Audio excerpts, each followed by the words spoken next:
Nak rumah kita cantik macam hotel 5 star tapi tanpa setitik peluh? Boleh je. Gunakan robot vacuum dari Nawa. So bagi yang pernah survey brand-brand robot sebelum ni mesti tahu brand ini. Sebab Nawa adalah top 5 vacuum brand in global, termasuk jugalah banyak jual dekat US dan Europe juga. So hari ni kita tengok model flagship dia yang terbaru, Nawa Flow. Beza yang paling besar dengan mop lain adalah mop pad dia jenis yang memanjang dan ada floor wash mopping system.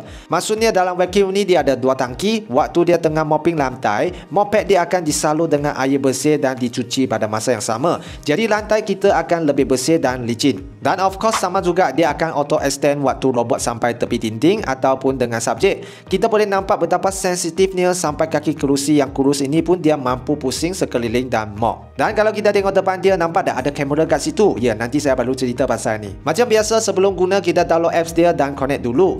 Dia akan start jalan satu rumah untuk buat mapping, dan compare dengan model yang lain, inilah mapping yang paling accurate yang pernah saya cuba. Vacuum ini dia multi-function, so kita boleh either nak vacuum saja, nak mop sahaja, atau nak vacuum dulu dan mop kemudian pun boleh kita pilih sendiri. Of course kalau kita nak set schedule untuk cleaning pun boleh, dan kita boleh set area tertentu saja untuk vacuum. Dalam ni korang akan nampak dua tangki, satu untuk air bersih dan satu untuk air kotoran yang lepas mop. Masukkan air bersih dan sabun yang dibagi, so kita boleh start lah kerja pembersihan. Yang saya paling suka tentang robot ini adalah dia sangat sensitif. Dia akan detect semua subjek tanpa langgar mereka. Bukan saja tak calahkan pelabur kita, tapi juga tak rosakkan robot sendiri. Bukan saja untuk dinding besar dan subjek besar, curtain yang nipis pun dia boleh detect. Dan tengoklah, barang kecil seperti kabel yang halus pun dia tak terlanggar dan tak tersangkut. Lagi satu contoh, robot ini betul-betul boleh bersihkan rumah kita. Tak kisahlah vacuum saja ataupun mop, edge yang tertinggal adalah less than 5mm.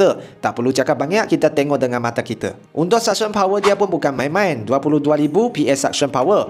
Bukan saja untuk lantai biasa, atas kapet pun dia boleh sedut dengan teliti dan cukup kuat. Tangle free cleaning design, rambut-rambut kita ataupun bulu si kucing semua tak ada masalah. Tadi kita nampak ada kamera dekat depan kan? Yes, robot ini boleh jadi CCTV bergerak, boleh pantau anak kita, boleh pantau kucing kita. Yang paling best kan, kita boleh control robot ini seperti kita main remote control car. Dan lepas siap semua kerja, kita memang worry free. Robot akan balik dalam all-in-one multifunctional dock. Dialah yang cuci mop, dialah yang keringkan mop pad dan sebagainya. Semua ini kita boleh monitor dari apps dan through phone kita, either kita dekat rumah ataupun dekat luar. So kalau korang berminat dengan robot vacuum yang berkualiti tinggi macam ni, boleh dapatkan Nawa Flow hari ini. Dapat 1 tahun warranty dan semua aksesori dia ada dijual juga, so memang boleh beli tanpa worry.